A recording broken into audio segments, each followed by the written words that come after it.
We cannot tell you how much we appreciate you enough. I, at this point, am excited to bring in the next part of the program, which is going to be led by Dr. Regan Patterson, who will be moderating today's panel discussion. Dr. Patterson is the Transportation Equity Research Fellow at the Congressional Black Caucus Foundation, where she conducts intersectional transportation policy analysis and research. If you haven't read her reports, I strongly encourage you to go do so.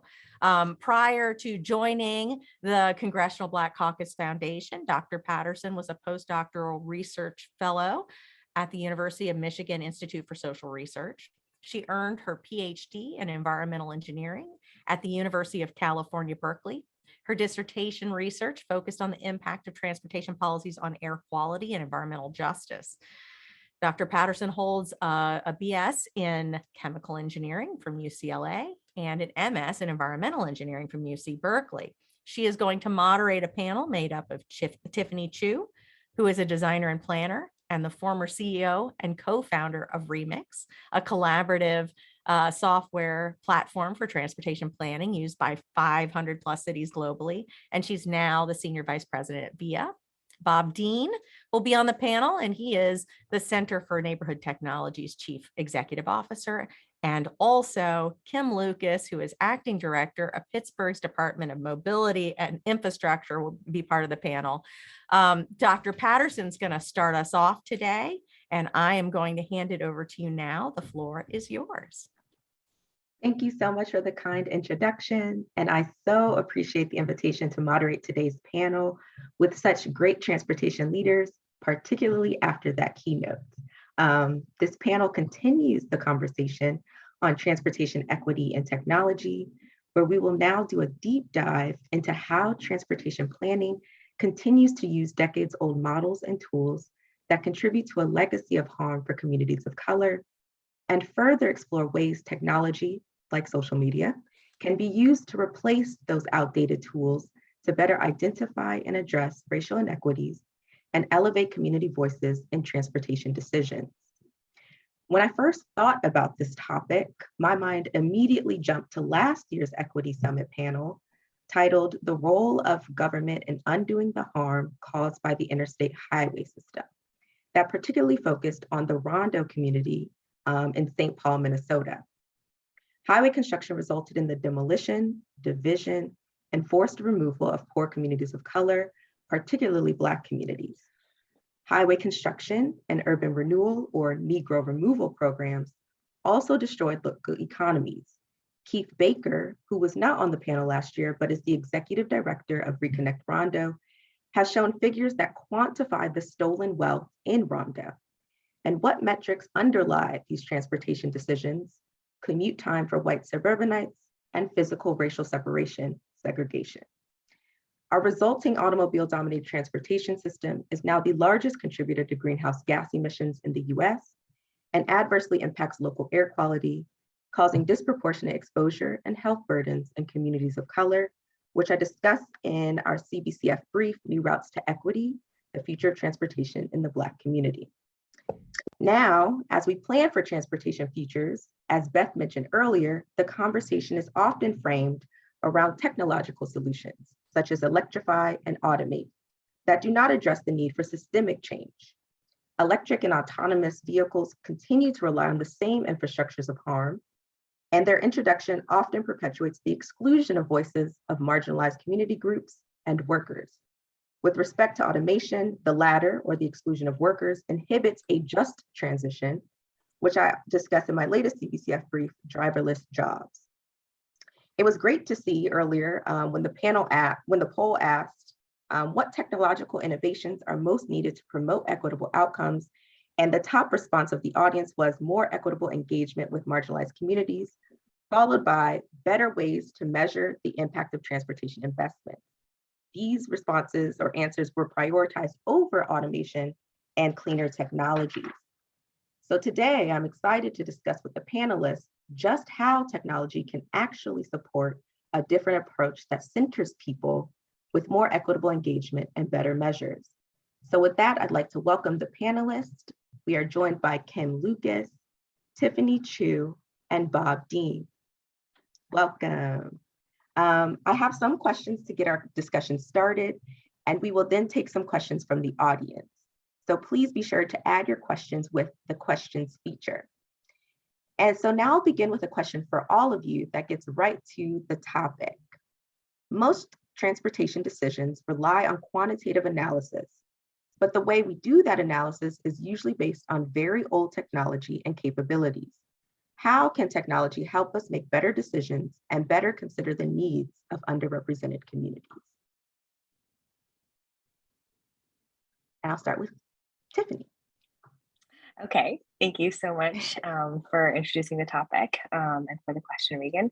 So I think I'll start off with a broader observation or statement, which is, according to a recent study by the National League of Cities, roughly 80% of long-range plans now today mention equity, which is not the case a decade ago or before that. And the number of departments of transportation specifically that require an equity impact statement or analysis is growing, as is the adoption of an equity lens to center projects.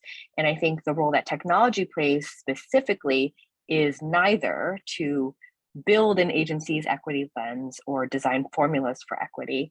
I think our role is to facilitate practices that typically take planners and cities and agencies hours upon hours and upon hours to do, and simplify them or accelerate them in a way that there's no longer as much manual labor as a part of doing equity analysis from a technology standpoint. There's all of these people-centered processes that absolutely must happen when doing equity work, and freeing up people resources to do that important outreach work, I think, is probably the main role that technology can play.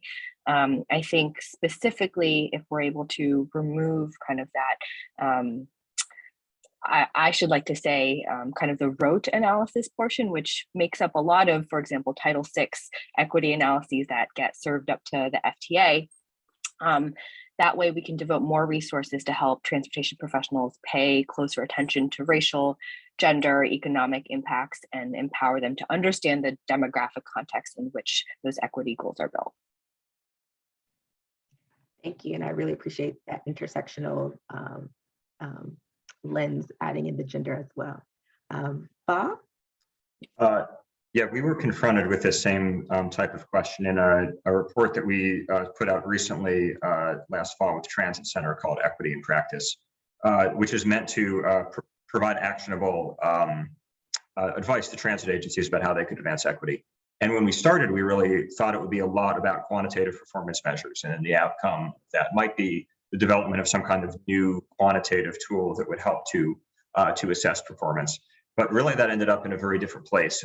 We ended up talking more about internal culture and practices, and about linking qualitative quantitative analysis, and about emphasizing the importance of outreach instead of a quantitative focus. So really that's because we were responding to where we saw the most need and the most opportunity for improvement. So we concluded essentially that the thing holding us back usually is not an inability to do the math.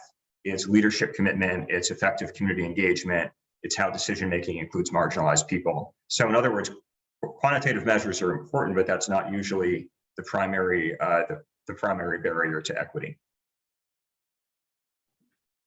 Thank you. And Kim, how can technology help us make better decisions and better consider the needs of underrepresented communities? Well, as some of the previous panelists have already mentioned, by taking out some of the manual touch aspect of it, that makes it easier to collect more information. And I'll give you an example. So, in a lot of cities, sometimes you heard, especially in the last decade, when you're trying to improve bike infrastructure, that, only higher income people are biking. Why would we invest in this when we're only serving higher income people? And I think it took a while for people to realize that if you're putting bike counters in the commute path from a higher income neighborhood to a downtown job, and you're collecting that data on who's biking during the typical 9 to 5 commute times, then you're gonna, if you're using that bait, you're gonna catch that fish.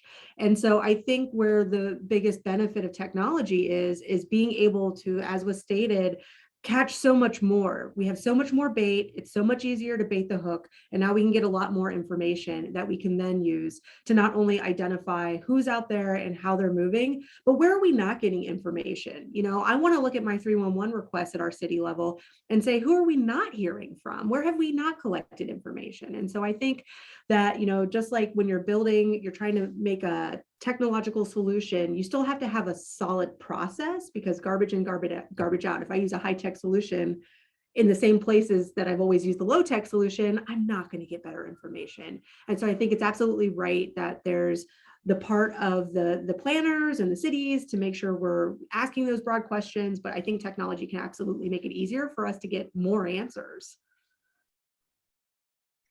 Thank you for that. And I'm actually going to turn back to you to expand on that. You've touched upon limitations of quantitative analysis, the need to look at different sources of data, to ask bigger questions. And so how do we bring that qualitative into decisions, and the issues that are beyond what numbers can tell us, particularly as you mentioned, the numbers that we get will be based on what we're asking. And so how do we bring that into decisions? So, you know, that is the people factor. That is the conversation factor. You know, you can have all the numbers in the world about something, but without talking to people who are in that community or using that mode, you're not going to find out exactly why those numbers are the way they are, or why they might be different if you make a change. And so we do use those numbers to kind of narrow down places that we should focus on and where we should focus that outreach effort, perhaps. Like I was just saying, you know, not just use 311 calls to identify places that need our attention, but use the lack of 311 calls to identify places that might need more of our attention, because maybe they have historically not been served well. And that's when we need to invest more in proactive outreach. So I think we can use those numbers, and we are using them from a safety standpoint, to identify sort of our highest risk locations when it comes to crash data. But again, the absence of that data, if we have never had a pedestrian crash at an intersection, is that because it's perfectly safe? Or is that because pedestrians aren't using it because we're missing good infrastructure, or and because we don't have that as a good pedestrian intersection, people don't have opportunities. They don't have access to the places they need to go. And so that's where the sort of human being factor, and making sure you're partnering with organizations that are serving the communities you're trying to reach, and identifying people who aren't as easy to identify. They might not, you know, someone in a community that might be a very trusted source and knows everybody and really will give it to you straight, might not be someone with an official title. They might not be part of a registered community organization. So really, you know, building that trust, and as other people will say, moving at the speed of trust is so critical for any, regardless of what whiz bang technological advances we make, we still need to have the human factor there. Thank you. And I really appreciate the emphasis on the human factor. Bob, this is something that you brought up also with your recent report, looking at this human factor. And so I turn to you. What is the limitation, to further expand on the limitation of quantitative analysis, and how we bring the qualitative into decisions? Yeah, no, so I hope I didn't give the impression before also that quantitative analysis is unimportant. I mean, that's really what C&T has kind of done for our existence, is innovative analysis. And that continues to be a focus for us. So it's important, but what I'm arguing is that by itself, it's insufficient. I think the same is true the other way too. We need both quantitative and qualitative dimensions for any time we're trying to look at equity.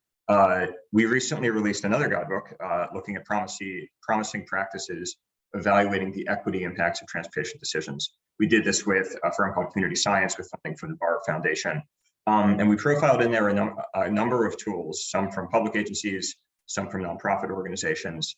And essentially, most of these were checklist type approaches when used to evaluating transportation decisions that were based on the framework of racial equity impact assessments, but then very customized to how you apply that within the transportation field. So each of those screening tools uses a qualitative framework, but you need a strong analytical understanding of your city or region before you can answer the questions. So to go back, I think, to what the specific question was more, there are a couple of quantitative elements that I think present significant challenges in linking to that human piece. One of those is just a highly detailed understanding of who's using your system and how, disaggregated by geography, by income, by race, by gender, as much detail as possible about the users of the system that you're not going to pick up just by counting riders and vehicles. So I think eventually you want to be able to get to the point where you can forecast the users or the people affected by a transportation decision per those narrower slices of demographics. But first is just understanding characteristics of your users today. And honestly, most agencies don't really have that they don't really know within a smaller demographic slices who is using what at what times. So I think that's one important direction we need to go there. I think another one is impacts outside of the transportation system. So for transportation decisions, the consequences are felt much broader than just within the transportation sector itself. So for example, many years ago, C&T produced what we call the H+T index, or Housing plus Transportation Index, which calculates the cost of transportation by geography. And this was partly in response to affordable housing developments that were built in areas without transit access. But if you build affordable housing in areas without transit access, it's not really affordable because the people who live there need to drive everywhere. So it's not a hard concept to understand, but to get there, you have to think across sectors. And if you're approaching transportation problems just as a transportation person, or housing problems just as a housing person, you're not going to see these crossing of fields. So I think other obvious examples would be like the link between heavy duty vehicle traffic and localized air quality, which then leads to health problems, which I know you're an expert in yourself, Dr. Patterson, or displacement of people and businesses, which can be triggered by transportation investment too. So it's not just whether your transportation investment or policy is improving equity within the closed system of a transit service. For example, it has broader societal impacts. So I think the best evaluation practices allow you to do that. They allow you to link the qualitative and quantitative, and they allow you to look beyond just the narrow scope of the transportation sector to see what else is happening elsewhere. Thank you for that detailed response. And something you did in your response was really get at some of these best practices to bring equity considerations into transportation decisions. And so I'm going to turn to you, Tiffany, to ask if you can provide any additional best practices on how we can, how quantitative analysis can better bring equity considerations into transportation decisions. Sure. So I think one really interesting aspect of being a founder of a software technology company is that when you hire software engineers and designers to build technology, it means that what you build is inherently opinionated in some way, and typically by the people who are building the tools that you've hired. And so one of the key projects that we did last year, actually, so the Remix team partnered with a mobility justice nonprofit called Transform on a really big question, which is, can we plan better for equity if planning tools are built initially with equity in mind, which is not the case for the majority of tools today. And it resulted in Transform, another organization called Greenlining, our friends at Thrivance Group, and Elemental Accelerator. We ran a product design sprint and authored a white paper to develop an analysis tool that helped put equity at the forefront. So when planners open the tool, the first thing that they see is actually demographic data, as opposed to, say, commute data or no data at all. And what we've discovered through the design sprint, we basically did a research study with about 20 to 30 city agencies and other advocacy groups across the country. And what we realized is that asking teams to integrate equity into all that they do requires expertise, technical know-how, and an intimate understanding of the intricacies of census data, which I'm sure Bob and his team, and probably Kim's team as well, intimately familiar with the complexities and challenges of that. And I think what we realized is by surfacing easier ways to ask better questions about the intersection of very specific data sets is what actually democratizes the ability to do equity analysis in a much easier way. So questions, for example, such as, when you consider equity, you're often looking at poverty and race, but sometimes you're looking at them separately. But what about the intersection of those two demographic variables? And how do you layer language on top of that? For example, how people should prioritize community outreach resources. And then layering on top of that, how do commuting patterns differ for, maybe to very topically between essential and non-essential workers? So all these questions are answerable by the census data today. But unless you have like a data scientist on staff, which some organizations are privileged enough to have, but not all, especially in the public sector, it raises these questions on how do we ask better questions about equity to be able to have those questions at the forefront before we actually go into implementation of the project. Thank you. So yes, you pointed out that there's are a lot of things that are necessary to even be able to do this work. And something else that's necessary is really the willingness, and Bob touched upon this earlier, the willingness of leadership to really do this work. And so that gets this idea of wanting change or being willing and committed to change. And so Kim, I turn to you to ask, it often seems that we need better numbers to counter opponents and those afraid of change. And so what data would be helpful to meet that need? And when do we need to go beyond data to address the emotion behind fear of change or even fear based on past harm? That's a great question. I hope everybody can still hear me. I had to turn my camera off. You know, we're talking about technology and we're talking about city capacity. And I am struggling with even the devices to do something like a Zoom call today. And so I think that merits mentioning given the topic at hand. You're absolutely right. You know, so often in our work, we hear loud voices, and trying to figure out if those loud voices are actually representing a community is kind of the name of the game, because so often they may not. And so I think by leveraging tools that we heard about today, social media and other sort of easier to access for many options, and being creative about accessing populations who maybe typically weren't the loudest voice, you know, is what we need to do. I'm not sure, you know, we tried with some of our bike infrastructure projects over the last 2 years, having surveys and trying to, you know, count hands raised. But at a certain point, you know, we have to also ask ourselves if we're designing by committee, and when do questions about safety supersede, you know, maybe certain preferences. And I think that, you know, even if we had a vote from every single resident in a community, up or down on a specific project proposal, that may not reflect sort of what our safety goals are. And those are the sorts of things that even with all the answers in the world, I'm not sure how we would get to yes.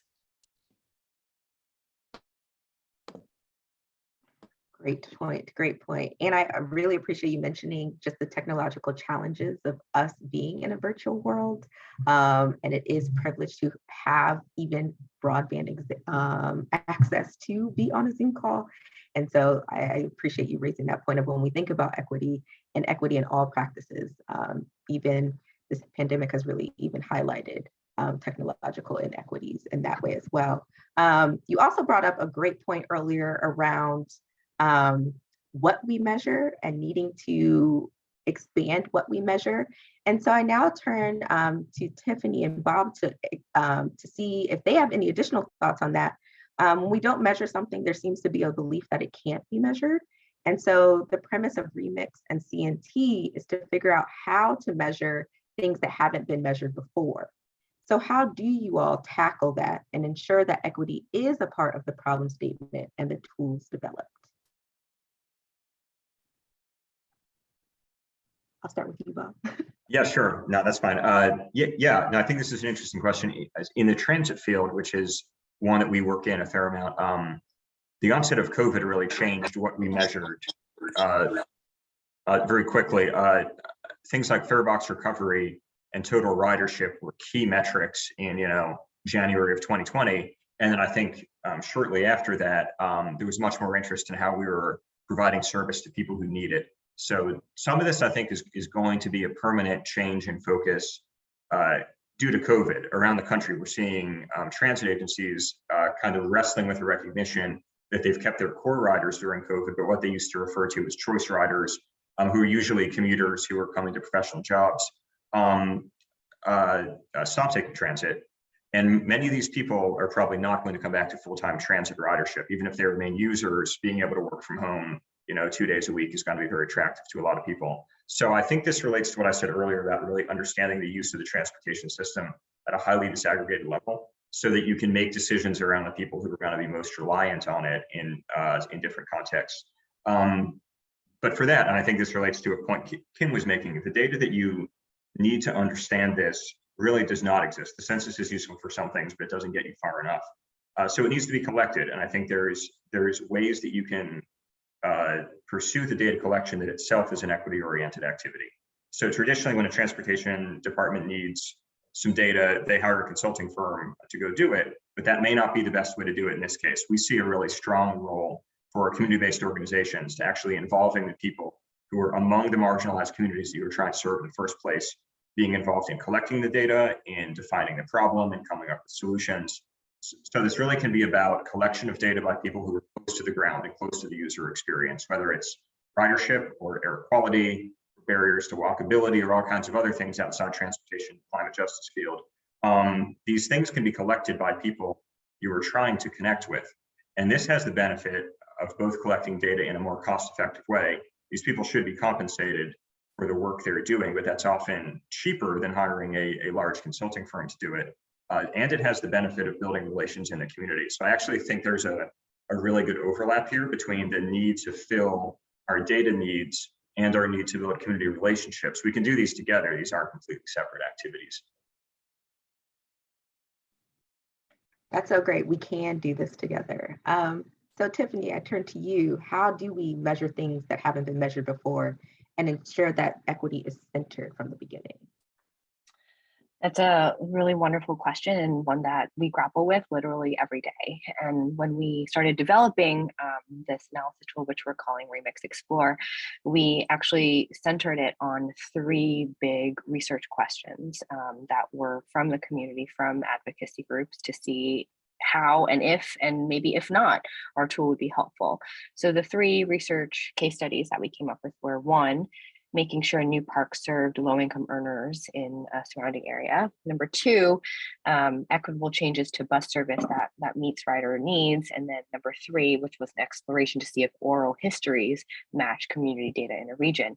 And we basically developed this chart in the white paper that was shared earlier in the chat on what Remix can do, what Remix can't do, and how to best even engage technology in doing those questions. And similar to Bob's work, I think what we realize is that there's so many things that we can do. I think it's just kind of moving the start line just a little bit forward so that advocacy groups, local governments, and other community-based groups are kind of just starting at the same understanding of what is there today with the context, and coming up with that shared language to speak about it on the same page.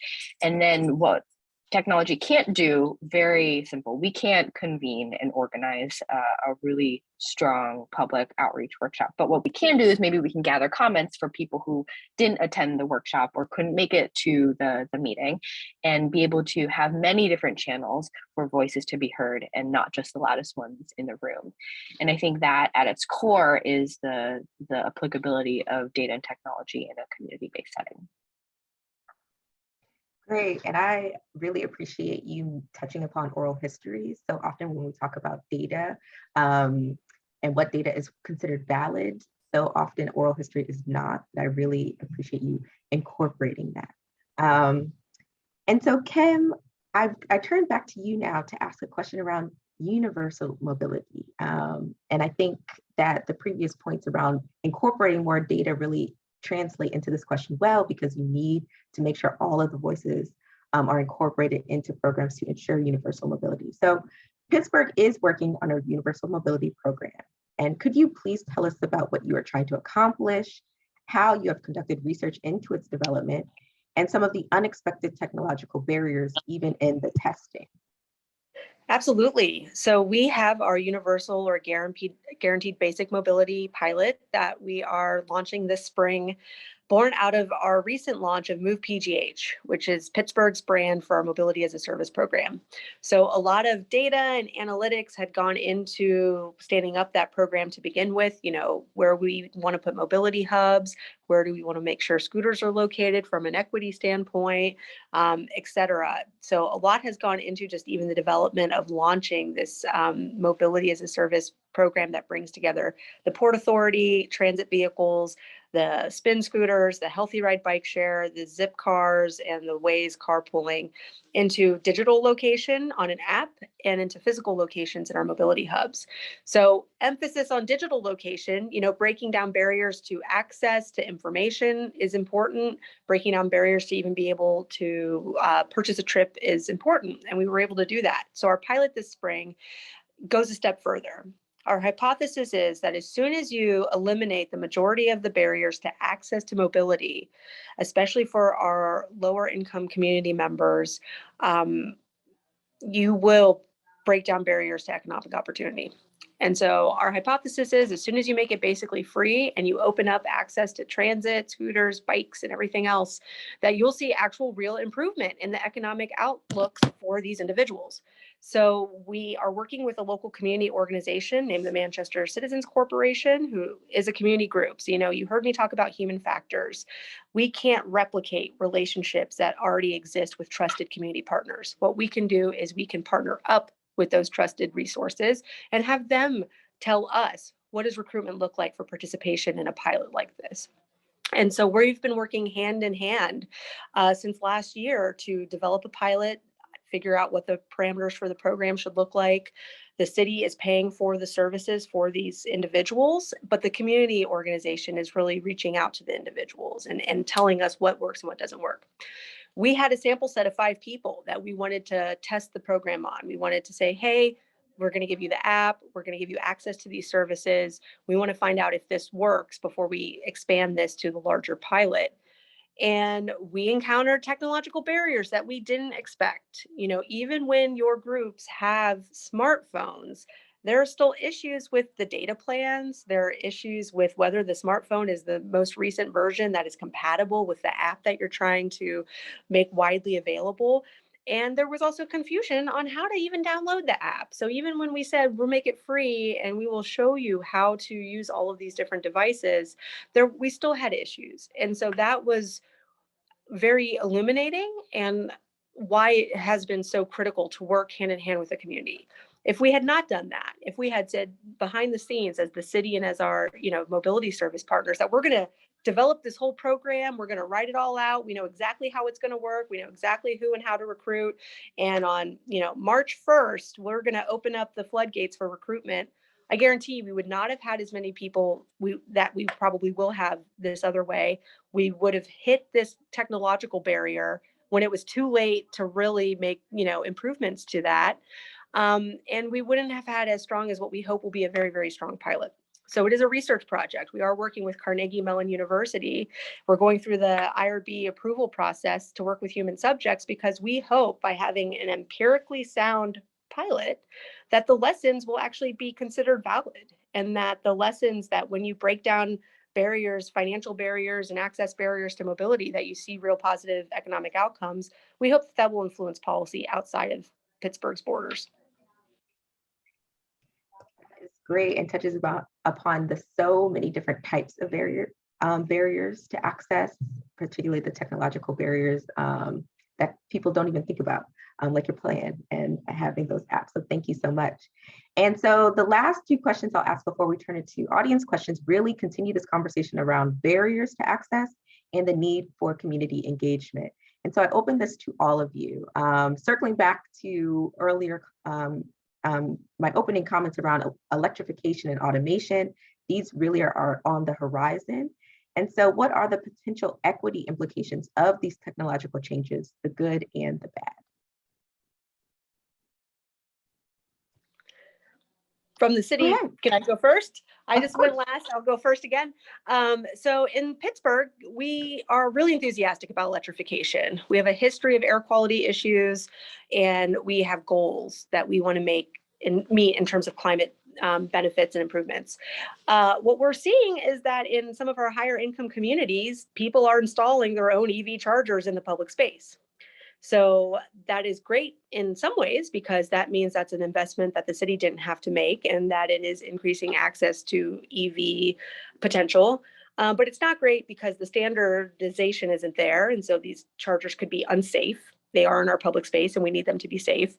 And if it's reserved for higher income communities, and if we just sort of relied on those owners to be able to do that, then we're really leaving out a lot of our community that even if they might get access to an electric vehicle themselves, they are probably less likely to have off-street parking where they can charge it and may not have the resources to install in public space.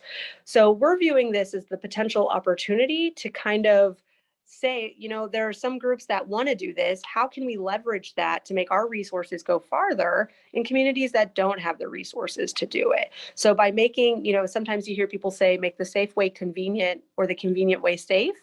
That's the mindset that we have. If there a way to enable this in a safe way for people who have the resources, then, and we're also exploring this for traffic calming as well, because we did have a community last year install their own speed humps, which we could not let them keep in the public space. But if we can find a way to make that work, then we can hopefully have our resources go farther.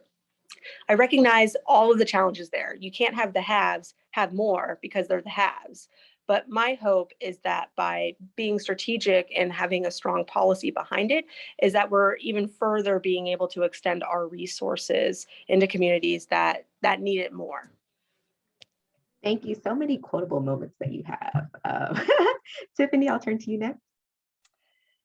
So I think if we do it right, automation and electrification can really lower the barrier to entry to lower cost transportation.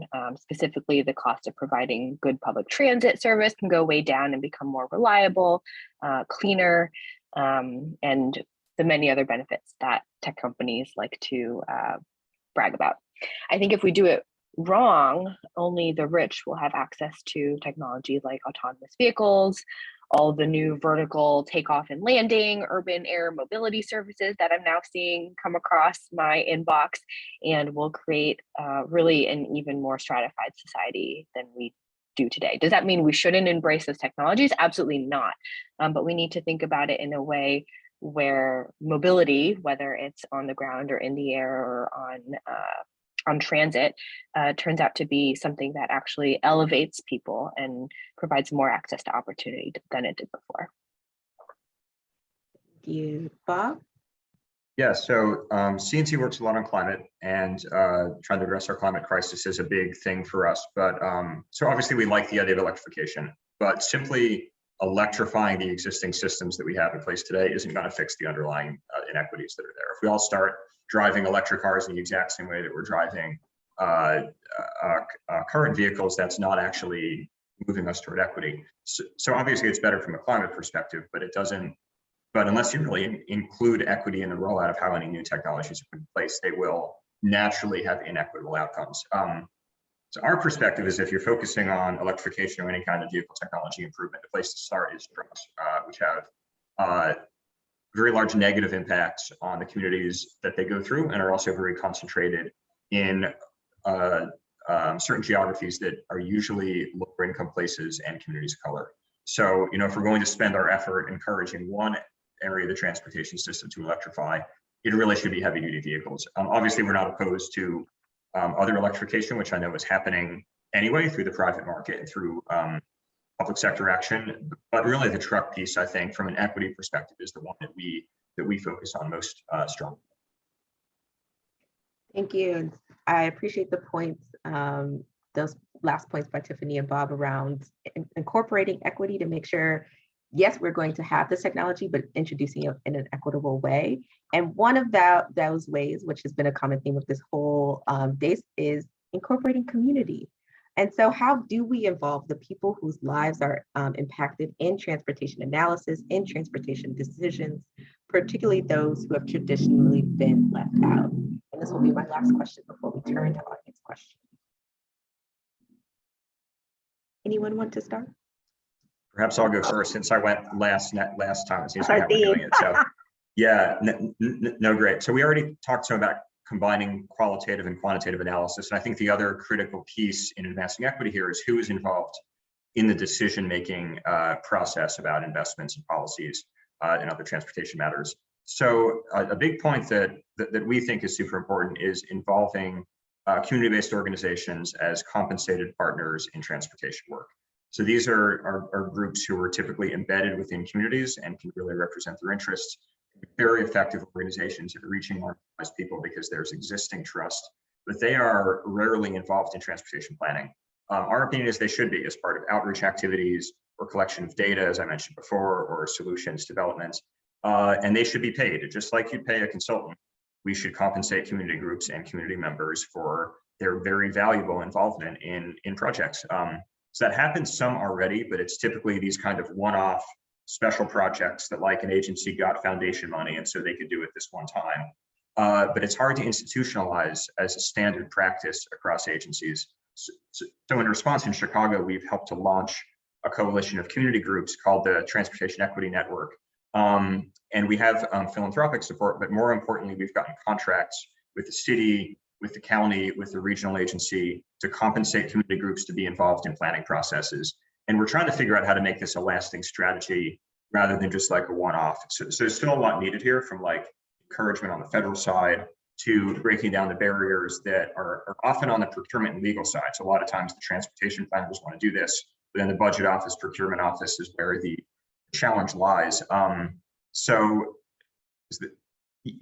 is really the kind of policy change that I think really makes a difference. You need good analytics, obviously, but the best performance measures in the world aren't going to help you if you're not talking to the people who are actually impacted by transportation decisions. And such a great point. Involving the most impacted means institutionalizing paying people for their time. Tiffany, Kim, do either of you have a comment regarding that?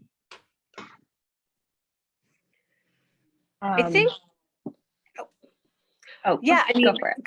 Compensation is important, providing childcare options, providing transportation options if you're requesting something in person, providing the technology. When we're talking about this pilot that we think we're breaking down barriers by making free access to transportation, but through an app, we had to talk about, do we buy people phones? Do we pay for their cell phone plan? Really being able to compensate in ways that are really fruitful. Is something we support and believe in. And I do think from a policy standpoint, it does need some noodling. Do you pay every community regardless of their maybe economic standing? Will you at some point have a perverse incentive on who participates because of the compensation, and then it becomes competitive and then you stop hearing from voices? I think that's probably, those are questions that are secondary to getting this in place first, but it's probably something that I could see opponents having some concerns about, and also just from a making sure that there aren't any perverse incentives that we're inadvertently getting into place when we do stuff like that. But we do stuff like that. And again, I wanted to circle back because it was such a great point that I learned, a while ago in one of those meetings on equity, of which there are many now, is again, the people in the community that might be the trusted voice and might be the right people to talk to can be hard to find, because maybe the registered community organization is not representative of the community. We have an organization in, different cities that might be entirely comprised of faith-based leaders or renters or homeowners. And sometimes there is that sort of natural separation or segregation of those groups. And so making sure that the community organizations and the established formal frameworks are, respected and talked to, but also working hard to identify the informal networks and the informal places to find those trusted community voices is something that we're striving to do here. Great, especially that inclusion of informal. Tiffany? So my last thought on this question is, I wouldn't be a designer if I didn't plug for the user experience. And what I mean by user experience is something that I learned both as a designer, researcher, and while I was at the nonprofit Code for America, which is, I think, the most important thing that governments can focus on today is how can government services be simple, beautiful, and easy to use. And residents and citizens today have such high expectations by all the consumer apps they experience on their phones. And then when they try to use something that's designed by the government, it's so clear that the user experience was likely not a first priority. And so what that means is when you're designing an onboarding flow or helping someone buy a transit pass or even ask them to fill out a survey, fill out forms, how many different clicks are you asking them to go through before they finish a simple task? How are you respecting their time if you're asking them to jump through all of these hoops and loops in order to just participate in their community? And so if we put user experience, resident experience, citizen experience first and foremost, I think that's a way that we can better increase trust in local government and the services that we provide. Thank you. And so I now open it to audience questions, and I turn it back to Beth to read the first audience question. Yeah, we have a question about the long time frame of a lot of transportation investments. It's not even just transportation investments, frankly, built projects can take some time. All the outreach and data that you gathered at the beginning could be years old by that time. And many people who might have been engaged might have moved on. So how can technology help us re-engage as projects change and get built and kind of keep the population engaged throughout the life cycle of a project? Great question. Anyone want to tackle that, Bob? I see you. Yeah, I can go ahead. I saw Kim beat me though. Kim, you go ahead first. You want me to do it first? Sure. I mean, long timelines. That's like a trigger for me because that is sort of a constant struggle is, especially even for internal to cities. They see money in your budget and they think, oh, you got money in 2022. You should be able to, start and finish your project in 2022 because that's when you got the dollars. And so maybe ignoring the technology question for a second, which is problematic, imagine, but just educating people on that information. So technology, is maybe secondary to conveying that message and having that educational opportunity. I think using some of the wide-reaching social communication platforms is a way that tech can help by keeping people in the loop on progress. But often what I have found, and or at least where we're kind of thinking right now, is that a lot of low-tech solutions are needed too. Put up a sign. You see in some cities your federal tax dollars at work, this is XYZ highway project.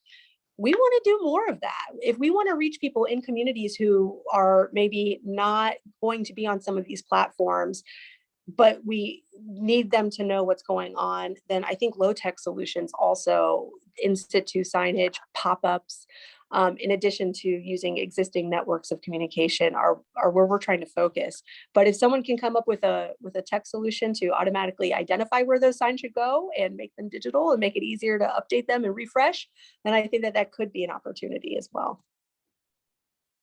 Thanks. Huh?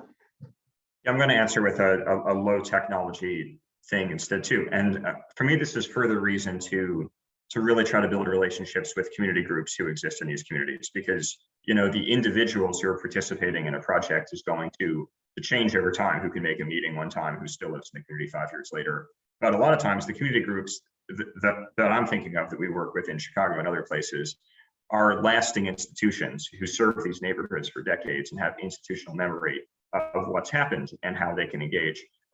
In many cases, they outlast the elected officials in their neighborhoods too. And so you can, if you build support from these kind of organizations, you can withstand electoral changes by having a group who's worked with you to design it and feel some support of it. So to me, that's an argument there. So, and I've seen some interesting questions come into about picking CBOs to work with, or what if there's not an active group of CBOs in the place where you want to work. And yeah, this is totally not an easy solution. And it's not like,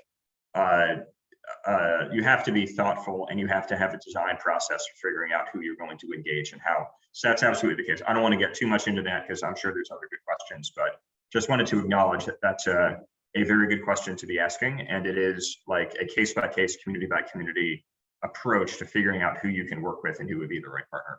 Bob, I was actually about to highlight that very question as the next one for the panel is how do we make sure we're engaging those community groups, but more particularly, how do we build the capacity in communities that do not commonly participate in planning meetings and technical meetings so that they can, be strong participants in that process? Yeah, maybe I'll jump in first since that's related to what I was just saying. So yeah, I mean, I think that you have to look here for potential partners who are not transportation advocates, because the transportation advocates are going to participate whether or not you give outreach and ask them to. They're going to say they speak for the community too. So I think you need to find groups and communities who are providing. The big question here is like, who is providing a service to people who currently live in these communities, whether it's they're an affordable housing offer, or that they provide immigration support services, or they provide other kinds of human services. we, for example, work in a number of communities with branches of the YWCA, who isn't who you think would be involved in transportation planning, but they connect with people and they understand what those people need and are able to get those people together when we need to have conversations for us to have good representatives of the community who we can talk with.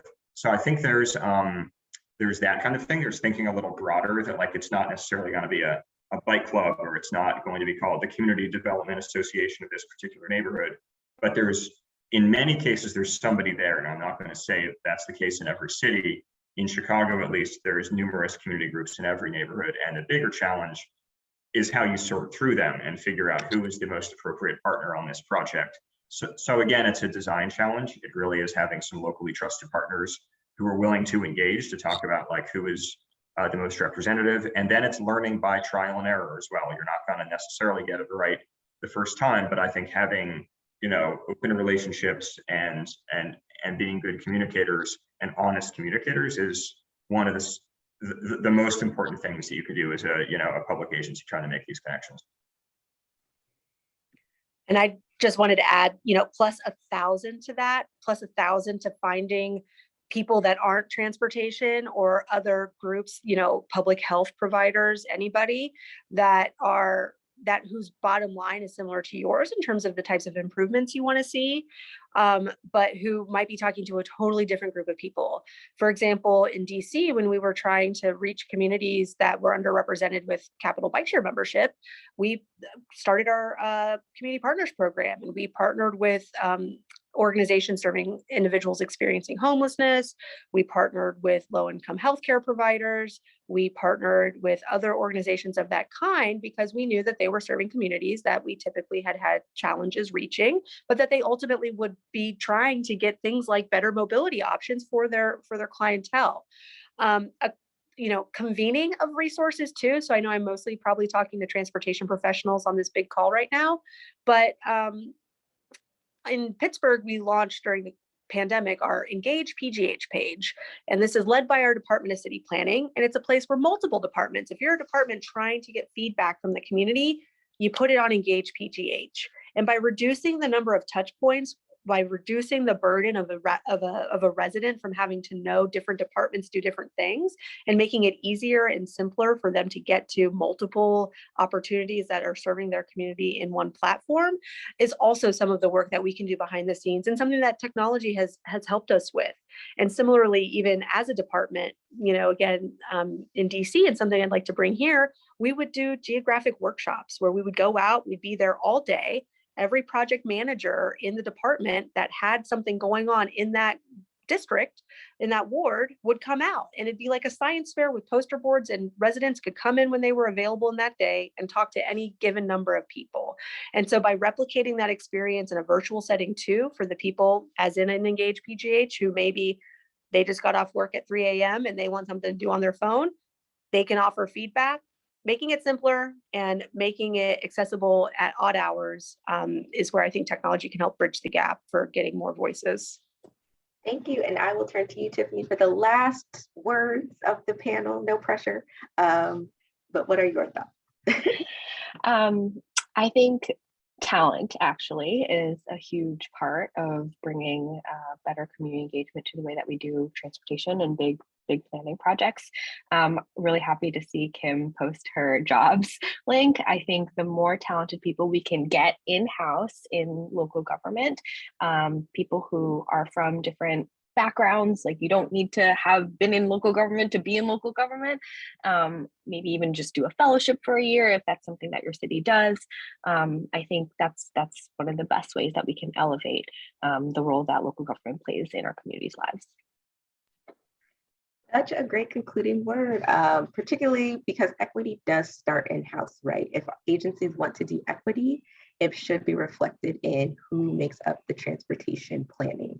And so thank you so much. And such a fantastic panel. Thank you to all of you. This was so great. I've been looking at the chat throughout, and so many people agree that this has been such a great panel. And so I now turn it back to Calvin Gladney to close.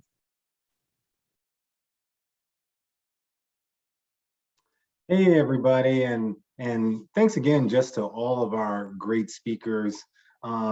As we wrap up, wanted to share some of the recommended reading from some of our panelists and speakers during today's session. And you can see some of those in the slide, and there's been a kind of million references of them through the chat. So we will also try to get some of the chat resources out to you guys, as many people have asked in the chat along the way. Definitely want to encourage, if people had more ideas or questions about SGA resources, feel free to tweet at us or send us an email, and definitely tag us on social media as these questions come about. Wanted to make sure that you, and you can see a variety of various signature reports that we've done, Dangerous by Design being one that hopefully we're about to re-up on coming in the next couple of months. So stay tuned for that. Definitely wanted to give you a little bit of a heads up about what's going to happen tomorrow in day 3. Day 3 is our final day of the summit, and it's focused on economic development. And as you know, the sort of decades-long rise in demand for living and working in walkable places, especially those with good access to transit and opportunities and different options for mobility, irrespective of your ability to get around. It's kind of good news if we work on these economic development issues for the fight against climate change, for the fight to improve our health, and frankly, to improve our economy. So TOD and walkable places does all those things, but too often, current neighborhoods of residents that have these opportunities are left behind or are pushed out. So for future growth and development decisions, how can these mistakes be avoided? Gentrification, displacement that comes from making places more walkable. How can these mistakes be avoided and instead support economic mobility, support wealth building, and support shared prosperity as we revitalize communities? The day is going to kick off with Chris Zimmerman, who's going to introduce one of our final awesome keynote speaker. Chris Zimmerman, by the way, is the vice president of our economic development team at SGA, and he's going to tee up that conversation. Next will be our keynote speaker for the final day, Martin Muoto, who's the founder and managing partner of Sola Impact. There's going to be a great panel discussion that follows Martin's remarks. So closing out the summit, you'll have me, yours truly, as the moderator of this panel. So I'm super excited for that, because the panel is awesome, not to listen to me, but to really listen and learn from them. So you're gonna have Michelle De La Hoz, Mayor Keith James, and Marla Belanek, as you can see their information on the slide here, who are really gonna have just a robust discussion to get to these issues of economic development and how, again, to avoid the mistakes of the past, whether it's displacement, gentrification, or the like.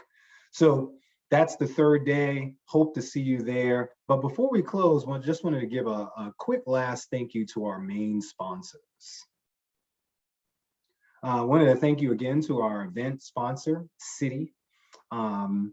Wanted to also give some quick shout outs to our 2 presenting sponsors, as you heard before, City Health and NeighborWorks America. And finally, wanted to acknowledge, again, our closed captioning sponsor for all 3 days of the summit, AARP.